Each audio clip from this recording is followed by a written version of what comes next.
O seminário nos prepara. Deus nos vocaciona. A igreja reconhece o nosso ministério. E nós nos colocamos prontos a servir. Esse é um canal de apoio. É o canal Degustação Teológica. Sejam todos bem-vindos e bem-vindas. Senhor, meu Deus, meu Pai, muito obrigado. Abençoa ela como instrumento, papai. É que eu te peço e te agradeço em nome de Jesus. Amém. Obrigada, mulher virtual por mim. Graças a paz, igreja. Amém? Amém? Aleluia, glória a Deus. É muito bom estar na casa do Senhor mais uma vez. E eu gosto muito desse salmo que fala: alegrei-me quando me disseram vamos à casa do Senhor. E é uma alegria realmente estar aqui. Eu sempre repito isso porque é verdade. Glória a Deus por tudo. Quero parabenizar as mulheres, né, essas mulheres abençoadas por Deus. E quando eu cheguei e vi aqui esse espelho sobre palavras que Deus diz sobre nós, né, na sua palavra, na Bíblia, eu me alegrei, irmãs, porque essas palavras elas estão muito bem colocadas. Às vezes, ou muitas vezes, eu que participo de bastante reunião, assim, palestras, né, de pessoas que contam testemunho, de pessoas que ascenderam, né, na vida e que venceram, a maioria das mulheres, elas falam, mas elas falam como mulheres empoderadas pela sociedade e por elas mesmas. E, na verdade, nós não somos poderosas em nós mesmas. Não somos guerreiras em nós mesmas. A nossa força está no Senhor. E eu não sei se todas já tiveram a oportunidade de ler aqui, mas eu vou ler rapidinho. A Bíblia diz que eu sou valiosa, corajosa, amada, preciosa, sábia, abençoada, escolhida, virtuosa, forte e capacitada. E no versículo de Filipenses 4,13, que é capacitada, diz assim: tudo posso, mas eu tudo posso naquele que me fortalece. Amém? Então não deixa o mundo te chamar de mulher empoderada não, tá bom? Porque essas coisas, elas sobem ao nosso coração e se a gente não vigiar, a gente começa a confiar na nossa própria força. E aí Deus manda ventos, tempestades, provas para a gente se render e dizer a Ele: só o Senhor na minha vida, é só o Senhor que me vê no secreto, é só o Senhor que me sonda. E se eu estou de pé, se eu posso louvar, se eu posso falar da Tua palavra, se eu posso sorrir, se eu posso abraçar, é porque Deus derramou isso sobre a minha vida. Então, eu tenho aprendido muito, muito. E que todas vocês, mulheres, orem, estejam firmes na palavra do Senhor, meditem na palavra e tomem posse daquilo que a palavra diz, não daquilo que o mundo diz sobre nós. Amém? Cuidado com o feminismo aí fora, que é forte. Vamos para a palavra. Há uns, acho que 2, 3 meses atrás, o Senhor falou ao meu coração através de um louvor que eu já vinha cantando há dias, né, sobre aqueles que olham para Ele estão radiantes. E a gente gosta da música, da letra e da melodia, às vezes a gente não medita, mas teve um dia que eu parei para meditar naquela letra. E aí eu falei: nossa Deus, os que olham para Ti estão radiantes, mas nem sempre a gente está radiante, a gente tem tantas coisas, né, tantas demandas. Horas estamos sorrindo, horas estamos chorando, né? Horas estamos mais leve, horas temos provas mais densas para poder vencer. E às vezes o semblante ele quer descair, né? Como é isso? E aí eu comecei, né? Falei: vou meditar nessa palavra. E eu mal sabia que eu teria esse convite, né? Foi uma surpresa para mim. Eu quero agradecer a Josi, né, na liderança das mulheres. Quero agradecer ao pastor Davi também pela confiança. E a Deus que me dá a oportunidade de estar aqui nessa manhã para dividir com vocês essa palavra. Vocês estão me ouvindo bem? Amém. Vamos ler Salmo 34, versos do 1 até o 5.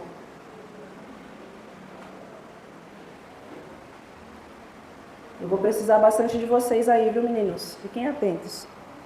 Salmo 34, verso do 1 ao 5. Bendirei o Senhor em todo o tempo, o seu louvor estará sempre nos meus lábios. A minha alma se gloriará no Senhor, os humildes ouvirão isso e se alegrarão. Louvem comigo a grandeza do Senhor e todos juntos lhe exaltemos o nome. Busquei o Senhor e ele me acolheu, livrou-me de todos os meus temores. Os que olham para ele ficarão radiantes, o rosto deles jamais se cobrirá de vexame. Amém? E é o versículo tema que colocamos aí, né, no convite, que a mídia colocou aí no convite para as mulheres nesse dia. Esse salmo, irmãos, é um salmo de Davi e ele retrata um momento da vida de Davi em que ele está fugindo de Saul, né? E aí ele vai fugindo, vai buscando abrigo em um e outro, e ele acha algumas ajudas no caminho. E nesse momento ele está, né, nesse salmo, ele está na Filístia, né, ou Filistia, e ele se depara com Ax, o rei da Filístia, e seus homens. Os filisteus, só lembrando, eles são inimigos de Israel. Eles querem acabar com o povo de Deus a qualquer custo, né? A gente vê muita luta aí. Davi venceu o gigante, que era filisteu. Lembra dessa história? E aí ele se vê agora, eu estou na frente do meu inimigo. E essa história está em 1 Samuel 21. Vamos ler, do 21, do 10 ao 15. E aí agora ele com certeza orou ao Senhor e disse, agora o que eu vou fazer? Né? Porque já conhecem a minha fama de, né, valente, de guerreiro, eu estou na frente do inimigo. E agora, morri. Mas vamos ler. Naquele dia, Davi se levantou e fugiu de Saul e foi procurar Ax, rei de Gate. Porém os servos de Ax lhe disseram, este não é Davi, o rei da terra? Não é a respeito dele que se cantava nas danças, dizendo, Saul matou os seus milhares, porém Davi os seus 10 milhares. Próximo. Davi guardou essas palavras no coração e teve muito medo de Ax, rei de Gate. Por isso mudou o seu comportamento diante deles. Ó a estratégia que Deus deu a Davi. Fingindo-se de louco nas mãos deles, fazia riscos nos batentes dos portões e deixava escorrer saliva pela barba. Então Ax disse aos seus servos, vocês estão vendo este homem está louco? Por que o trouxeram para cá? Será que estou com falta de doidos para que vocês me trouxessem esse para fazer doidices diante de mim? Devo deixar que este entre em minha casa? Coloca para mim também o versículo... Isso, obrigada. Davi saiu daquele lugar e se refugiou na caverna de Adulão. Quando seus irmãos e toda a casa de seu pai souberam disso, foram ficar com ele. Então, naquela hora de maior perigo, o Senhor deu uma estratégia para Davi. Davi se fingiu de louco e Ax não queria, né? Ele queria sim um guerreiro, talvez para conquistar e ficar com ele, mas um louco, já não basta os loucos que tem aqui? Levem esse homem embora. E ali, Davi prosseguiu seu caminho, achou refúgio na caverna de Adulão e prosseguindo, muitos se uniram a Davi, né? Muitos homens desprezados pela sociedade, mas se tornaram os valentes de Davi. Essa história é maravilhosa. Então Davi diz, né? Os que olham para ele ficarão radiantes. O rosto deles jamais se cobrirá de vexame. Olha que grande vitória Deus deu a Davi. E nessa manhã eu quero refletir com vocês fazendo 3 perguntas. Onde está o seu olhar? Para mim, onde está o meu olhar? Onde estão postos os nossos olhos? Na Bíblia, os olhos simbolizam a perspectiva espiritual, a intenção do coração, e eles são a lâmpada do corpo. Isso está registrado lá em Mateus 6:22. Vamos conferir.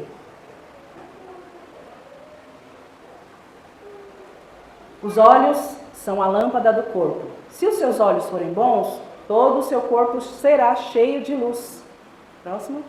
Se, porém, os seus olhos forem maus, todo o seu corpo estará em trevas. Portanto, se a luz que existe em você são trevas, que grandes trevas serão.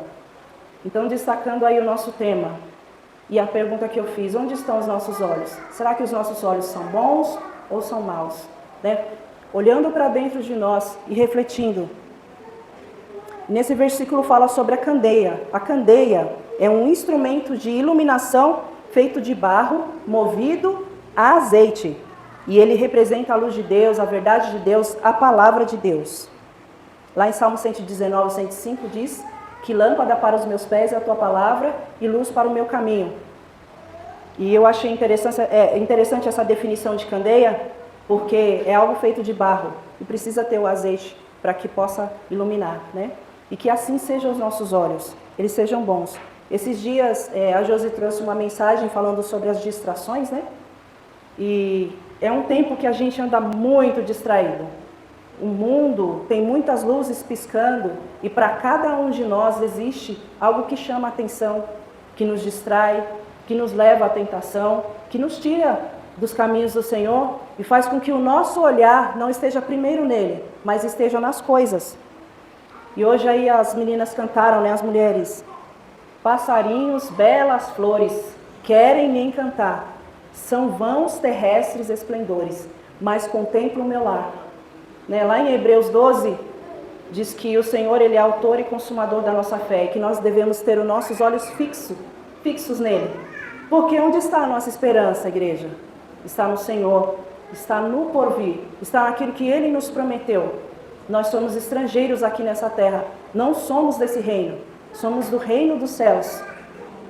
E na semana passada o pastor também trouxe uma palavra, né, a respeito da oração do Pai Nosso. E ele falou sobre essa importância do secreto. E só Ele nos vê no secreto. E ele falou também sobre as disciplinas espirituais. Como que a gente vai conseguir ter os olhos no Senhor? Se tivermos as disciplinas espirituais, como que eu vou conhecer Deus se eu não conversar com Ele na oração, se eu não dialogar com Ele, se eu não ler a Sua palavra? E que maravilhoso é ler a palavra. Eu estava meditando, né, e lendo a Bíblia e procurando versículos, tal, e tanta coisa vai se revelando ao nosso coração, aos nossos olhos. E aí a gente fala assim, eu falei, meu Deus, mas onde que eu estava? Eu li aqui e eu não enxerguei isso. Toda vez que a gente lê a palavra do Senhor. Se a gente lê o mesmo texto todos os dias, assim como disse o pastor, se você não leu a Bíblia toda, pega lá um capítulo. Se você não entendeu, volta nele várias vezes. Todos os dias você vai ter um olhar diferente para aquela mesma palavra, né? E aí o nosso corpo, cada vez mais, ele vai se tornando luz, porque os nossos olhos estão no Senhor. Você planta no secreto e o Espírito Santo evidencia publicamente o fruto gerado, e o pastor disse isso a semana passada. Em Provérbios 12:15, coloca para mim, Gustavo, por favor. Diz assim: o caminho do insensato parece reto aos seus olhos, mas o sábio ouve os conselhos. E que conselhos? Da palavra do Senhor. E hoje é dia das mulheres, né, Internacional das Mulheres. Eu poderia pegar uma mensagem falando só de personagens femininos, mas a palavra é para todos nós, né? E a gente aprende tanto com os personagens femininos como os masculinos. E eu já usei aqui o exemplo de Davi. Agora eu vou falar sobre uma mulher, e a história dela está lá em 1 Samuel 1. E muitos aqui já sabem que eu já falei algumas vezes, este é um dos textos áureos da minha vida, é o texto de ouro da minha vida, porque o Senhor falou comigo e operou milagre na minha vida através desse texto de Ana e Samuel. E a gente vai conferir lá na história de Ana, 1 Samuel 1.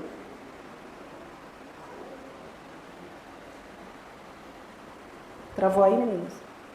Houve um homem de Ramataim Zofim, da região montanhosa de Efraim, cujo nome era Eucana, filho de Jeurão, filho de Eliú, filho de Tou, filho de Zufi, efraimita. Eucana tinha duas mulheres, uma se chamava Ana e a outra se chamava Penina. Penina tinha filhos, Ana, porém, não tinha. Pode parar aí por enquanto. Então a gente lê aí a história de Ana, muitos aqui já conhecem, acho que todos, que Ana era casada com Eucana, mas ela era estéril, o Senhor havia deixado ela estéril. E Eucana tinha uma outra mulher, Penina. E naquela época era comum ter-se uma segunda esposa, caso a primeira fosse estéril, não pudesse dar filhos. Porque o homem, ele precisava, o nome dele precisava perpetuar-se, né, de geração em geração.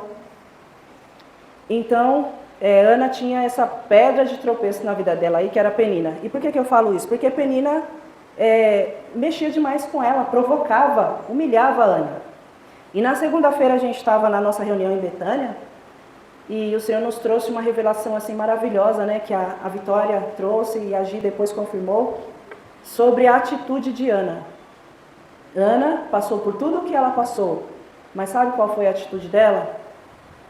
Ela foi se queixar com o Senhor. A gente não vê nada registrado aqui que ela enfrentou Penina, que ela puxou o cabelo de Penina, que ela xingou Penina, que ela maltratou os filhos de Penina. A gente não vê isso aqui. O exemplo de Ana nos ensina muito, né? E a Gi falou algo assim sobre isso, né? Na reunião.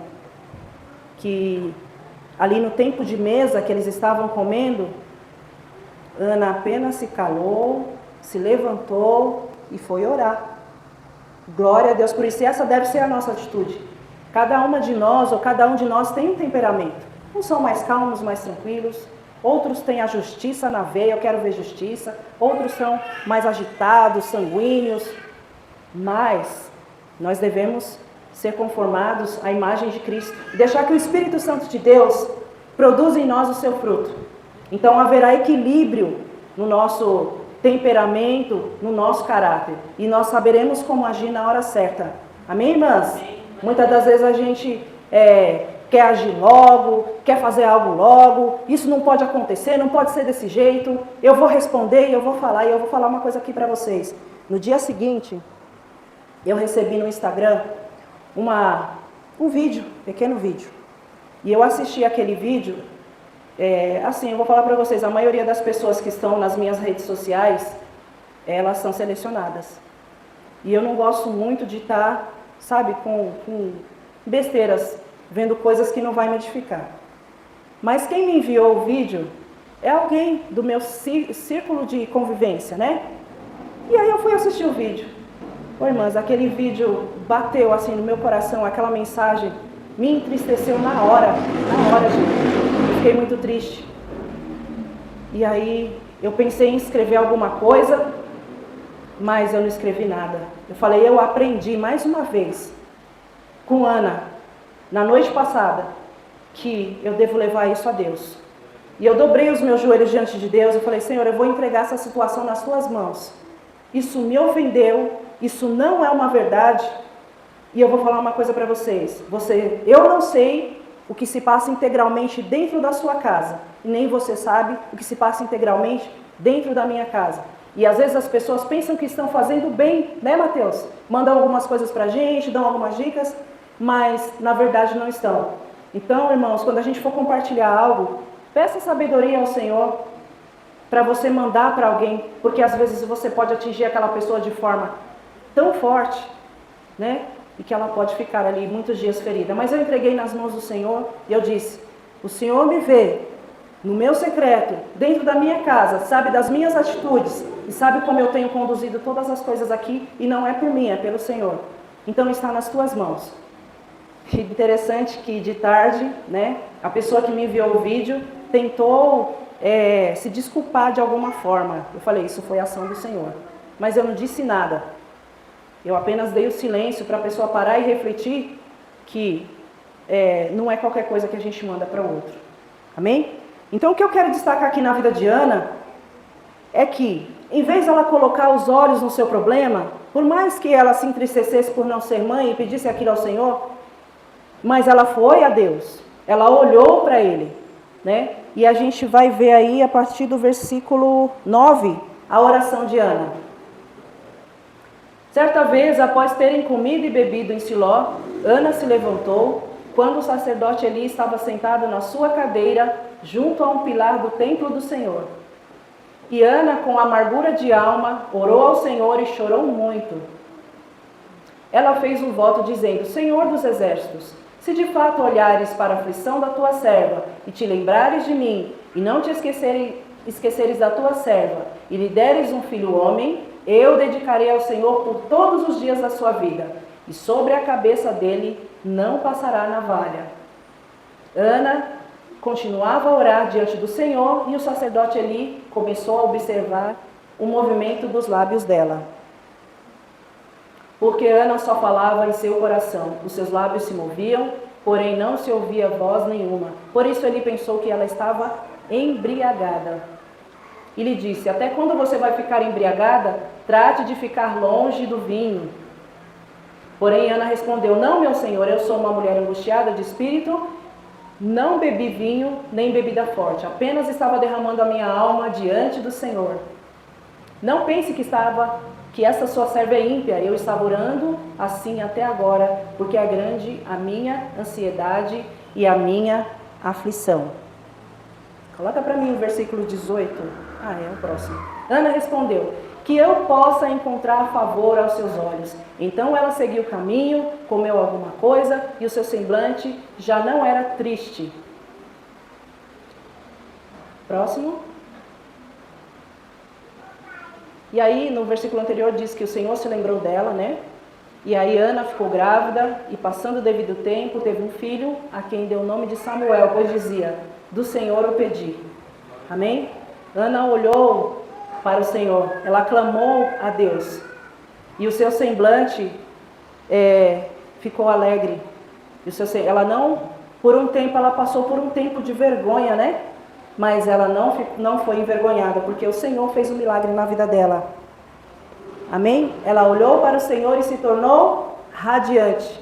Imagina a alegria de Ana, de ter recebido, ter engravidado, né? Eu passei por essa alegria de ter em meu ventre um bebê, e o Senhor falou comigo e usou esse texto, e eu curti a gravidez toda, né? E quando a Sofia nasceu foi uma alegria, e quando o Samuel nasceu foi uma alegria muito grande. Então, o coração alegre aformoseia o rosto. Glória a Deus. Que possamos aprender com esse exemplo de Ana. Tem um outro exemplo lá em 2 Crônicas 20, que vai falar sobre Josafá. Josafá, ele foi o quarto rei de Judá, e ele era filho do rei Asa. E ele buscou ao Senhor e instruiu o povo na lei. Mas Josafá cometeu alguns erros, porque ele fez algumas alianças que Deus não mandou, né? Ele fez uma aliança com Acabe. Mesmo assim, o Senhor deu vitória quando ele se voltou, né? Para ele. E Deus deu vitória contra os Moabitas e os Amonitas. Vamos ler aí um pouquinho da história. Depois disso, os filhos de Moabe e os filhos de Amon, com alguns dos meunitas, vieram para fazer guerra contra Josafá. Próximo. Então vieram alguns que avisaram Josafá, dizendo: uma grande multidão está vindo contra Judá, do outro lado do Mar Morto da Síria. Eis que eles já estão em Hazazon Tamar, que é em Gedi. Então Josafá teve medo e decidiu buscar o Senhor e proclamou um jejum em todo o Judá. Judá se consagrou para pedir socorro ao Senhor. Também de todas as cidades de Judá veio gente para buscar o Senhor. Josafá pôs-se em pé na congregação de Judá e de Jerusalém, na casa do Senhor, diante do pátio novo. E disse: ó Senhor Deus de nossos pais, não és tu Deus dos céus? Não és tu que dominas sobre todos os reinos dos povos? Na tua mão está a força e o poder, e não há quem te possa resistir. Ó nosso Deus, acaso não expulsastes os moradores dessa terra de diante do teu povo de Israel, e não destes para sempre a posteridade de Abraão, teu amigo? Próximo. Eles têm morado nela, e nela edificam um santuário ao teu nome, dizendo: se algum mal nos sobrevier, espada, juízo, peste ou fome, nós nos apresentaremos diante deste templo e diante de ti. Está entendendo? Está meditando? Nós nos apresentaremos diante desse templo e diante de ti, se algum mal nos vier. Pois o teu nome está neste templo, e clamaremos a ti na nossa angústia. Tu nos ouvirás e livrarás. Versículo 12. Ó nosso Deus, acaso não executarás o teu juízo contra eles? Porque em nós não há força para resistirmos a essa grande multidão que vem contra nós. Não sabemos o que fazer, mas os nossos olhos estão postos em ti. Não sabemos o que fazer, mas os nossos olhos estão postos em ti. Todos os homens de Judá estavam em pé diante do Senhor com as suas crianças, as suas mulheres, os seus filhos.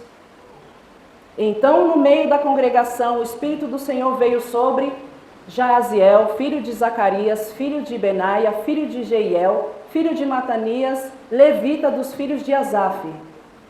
Jael disse: escutem com atenção, todo Judá, moradores de Jerusalém e rei Josafá. Assim diz o Senhor: não tenham medo nem se assustem por causa dessa grande multidão, pois essa batalha não é de vocês, mas de Deus. Amanhã vocês irão ao encontro dele. Eis que eles virão pela ladeira de Ziz e vocês o encontrarão no fim do vale, em frente do deserto de Jeruel. Versículo 22 para mim, por favor. No momento em que eles começaram a cantar e a dar louvores, o Senhor pôs emboscadas contra os filhos de Amon e de Moabe e os do monte Seir, que vieram contra Judá e foram derrotados. Amém? E tem um versículo aí que diz assim, que nessa peleja o povo não teria que pelejar, porque o Senhor daria a vitória a Josafá e ao reino de Judá, a todo o povo de Judá. E eles colocaram, e eles disseram: os nossos olhos estão postos no Senhor, seja um tempo bom ou seja um tempo ruim, um tempo difícil. Por quê? Para onde iremos nós, se só o Senhor tem palavras de vida eterna? Se estamos passando dificuldade, é para Ele que a gente deve olhar. Se estamos felizes, é para Ele que a gente deve olhar. E uma coisa certa, no tempo da bonança, da felicidade, ou no tempo que a gente respira mais tranquilo, porque vem a vitória, é o tempo que a gente deve estar mais vigilante. Porque aí a gente relaxa, né?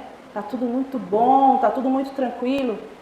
E aí, às vezes o inimigo, ou sempre ele vai vir para jogar um laço e pegar a nossa vida.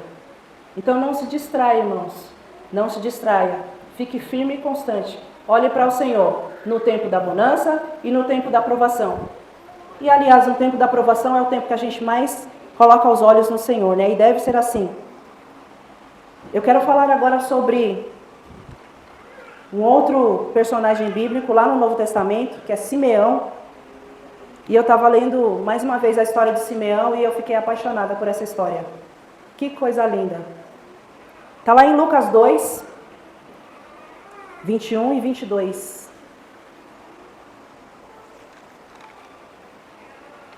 Glória a Deus. E ao se completarem 8 dias, quando o menino foi circuncidado, deram-lhe o nome de Jesus. Esse nome tinha sido dado pelo anjo antes do menino ser concebido. Passados os dias da purificação deles, segundo a lei de Moisés, levaram o menino a Jerusalém para o apresentar ao Senhor. 25. Em Jerusalém havia um homem chamado Simeão. Este homem era justo e piedoso e esperava a consolação de Israel, e o Espírito Santo estava sobre ele. Ele tinha recebido uma revelação do Espírito Santo de que não morreria antes de ver o Cristo do Senhor. Próximo. Movido pelo Espírito, ele foi ao templo, quando os pais trouxeram o menino Jesus para fazerem com ele o que a lei ordenava. Próximo. Simeão tomou nos braços e louvou a Deus, dizendo: agora, Senhor, podes despedir em paz o teu servo, segundo a tua palavra. Próximo. Porque os meus olhos já viram a tua salvação,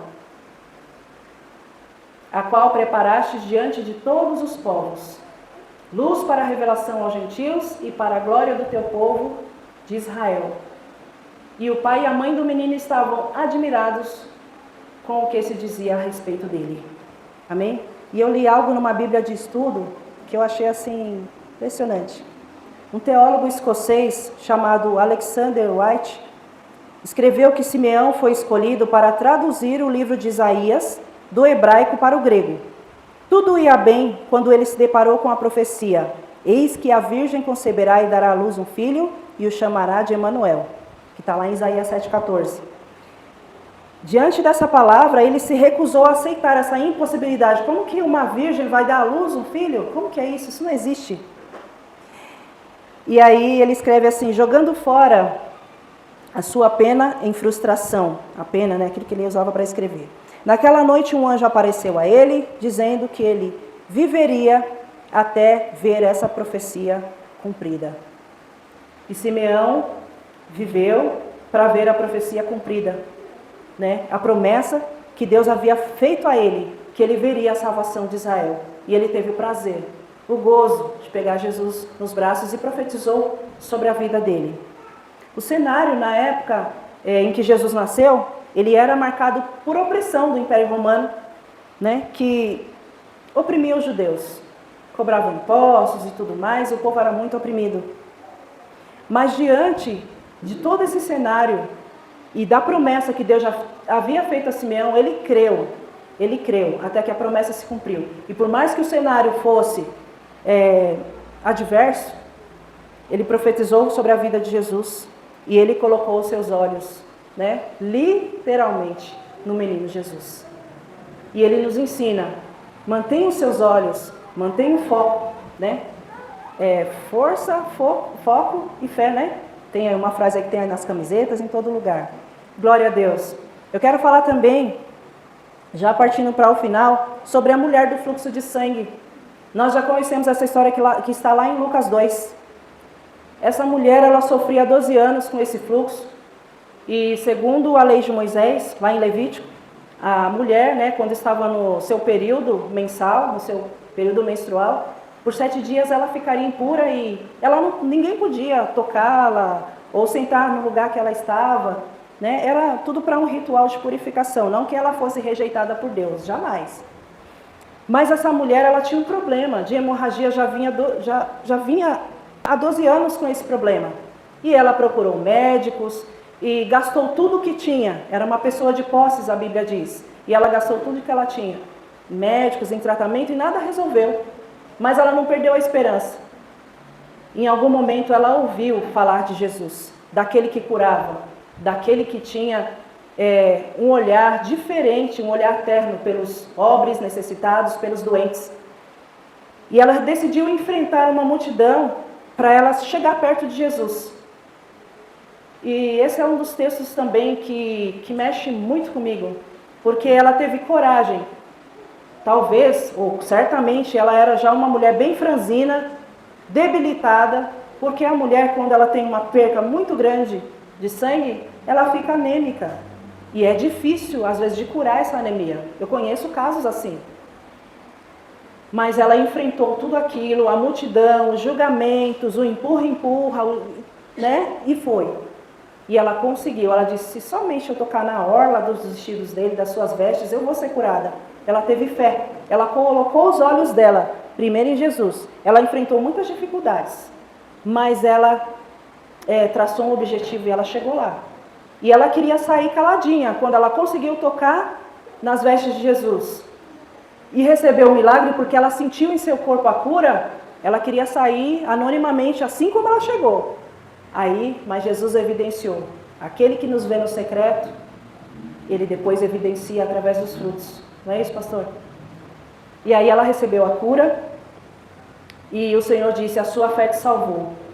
Ela também colocou os olhos dela no Senhor. E o último personagem que eu quero falar aqui é sobre Estevão, o primeiro mártir, né, da igreja primitiva. E eu vou ler o versículo, Atos 6, 8. Que diz assim, Estevão, cheio de graça e de poder, fazia prodígios e grandes sinais entre o povo. Então, alguns dos que eram da sinagoga chamada dos libertos, dos sirineus, dos alexandrinos e dos da Cilícia e da província da Ásia se levantaram e discutiam com Estevão. Mas eles não podiam resistir à sabedoria e ao espírito pelo qual ele falava. Então, subornaram alguns homens para que dissessem, ouvimos este homem proferir blasfêmias contra Moisés e contra Deus. E aí vai seguir-se a história, né? Que inventaram uma mentira a respeito de Estevão, disseram que ele estava falando sobre coisas que ele não estava, e eles apedrejaram, né, Estevão até a morte. Em Atos 7,55, Atos 7:55. Eu estou correndo aqui porque o horário acho que já está bem. Mas Estevão, cheio do Espírito Santo, fitou os olhos no céu e viu a glória de Deus. E Jesus, que estava à direita de Deus. Amém? É uma história maravilhosa de Estevão também. Vale a pena ler depois a história completa. E ele colocou seus olhos na dificuldade. Não na dificuldade, mas ele colocou seus olhos na glória de Deus. Né? E antes que ele chegasse lá, ele já estava vendo a glória. E olhar para Jesus expressa fé. Em Romanos 1:17 vai nos dizer assim, nos diz que o justo viverá pela fé. Hebreus 11:6 diz assim, ora, sem fé é impossível agradar a Deus. Precisamos buscar constantemente no Senhor e transbordar na vida do nosso próximo. É algo que agora eu vou falar para fechar. Quando a gente tem os olhos no Senhor, a gente tira os olhos da dificuldade do problema, a gente tem tanto para a gente é suprido, e esse brilho que está em nós atrai outras pessoas, e a gente pode derramar sobre a vida dos outros. E essa semana em oração, pela madrugada, Deus me respondeu uma pergunta, que é uma pergunta que eu faço para Ele já há anos. E Deus disse assim para mim, derrama sobre a vida do outro aquilo que eu já derramei sobre a sua. E o que foi que eu derramei sobre a sua vida? Eu sempre fui uma pessoa, uma boa ouvinte. E desde muito jovem, pessoas chegavam e contavam seus problemas, falavam algumas coisas. Quando eu podia aconselhar, aconselhava. Né? Quando eu podia dar uma palavra para a pessoa, eu abraçava, mas eu sentia que eu podia ajudar a pessoa. Isso sempre aconteceu comigo. Mas assim, do contrário, quando eu precisava eu ia procurar aquela mesma pessoa, ela não me dava o ombro para chorar e nem escutava as minhas palavras. Eu falei, poxa, que injusto. Eu consigo ouvir as pessoas e ajudá-las e a maioria delas não faz o mesmo por mim. Isso sempre veio na minha mente, essa pergunta, por que isso acontece, Deus? Por quê? Porque antes que Ele me formasse, tivesse me formado, a Josi leu aqui Salmo 139, Ele já colocou algo em mim. Ele já colocou algo em você. Ele já te deu algo para que você possa transbordar na vida do outro. E às vezes a gente não entende. E aí a gente vai enxergar, aqui a gente tem 2 copos. Eu não sei se todo mundo vai conseguir ver aí quem está no fundo. Está vendo, Eva? Dá para ver? Nós temos 2 copos, eles estão cheios na mesma medida. E aí aquela frase que a gente já conhece. Uns vão olhar e vão falar, esse copo está meio vazio. E outros vão olhar e vão falar, esses copos estão meio cheios. A nossa visão deve ser essa. Ele não está meio vazio, ele está meio cheio. Eu vou pedir para a Sofia trazer a minha garrafinha de água, filha, por favor.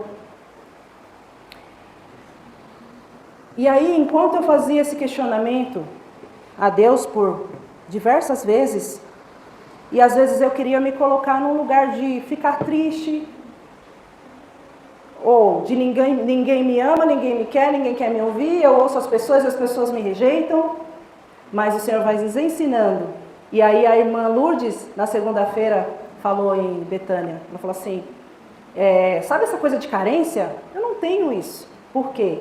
Porque eu sei que é Deus quem me preenche, é Deus quem preenche todo o vazio do meu ser. Então, se eu não tenho alguém hoje para me ouvir, mas Deus prepara pessoas que vão te ouvir e te auxiliar no caminho. Não tenha dúvida disso. Mas se hoje eu não tenho ninguém para chorar no ombro, eu tenho um melhor, que eu tenho Jesus. E a gente deve se encher dele. E ele já depositou sobre nós. Então a gente tem que sair desse lugar de vitimismo, desse lugar de não posso, desse lugar de não dar, e entender que sobre a minha vida, sobre a sua vida, quando a gente pratica as disciplinas espirituais, o Espírito Santo vai nos enchendo, vai nos enchendo, vai nos enchendo, e a gente transborda. Eu não vou deixar transbordar aqui, porque vai molhar a mesa. Mas derrama essa água, esse dom que Deus colocou sobre nós, sobre a vida do outro. E o Senhor faz multiplicar. E assim nós somos satisfeitos no Senhor. Sabe por quê? Nós somos feitos para servir uns aos outros. As mulheres, nós somos auxiliadoras, né? Não somos nós que estamos em cima, no topo, na frente, a guerreira, a forte, a poderosa. É o Senhor que nos deu para que a gente pudesse dar, para que a gente pudesse auxiliar. Se hoje esse salão está bonito, está enfeitado assim, é porque Deus deu isso às mulheres, né? Os homens são básico, simples para eles, tá bom. Eles não vão lá e vão comprar flor para colocar, a não ser que seja um ato romântico, né? É diferente.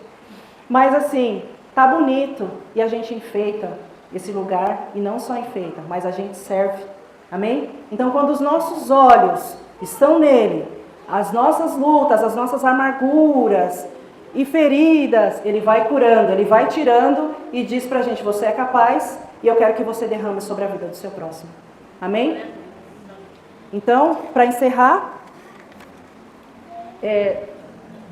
Gustavo, dá para você colocar aí o tema do culto? Para a gente ler? Os que olham para ele ficarão radiantes, no rosto deles não haverá sombra de decepção. Salmos 34, 5. Amém?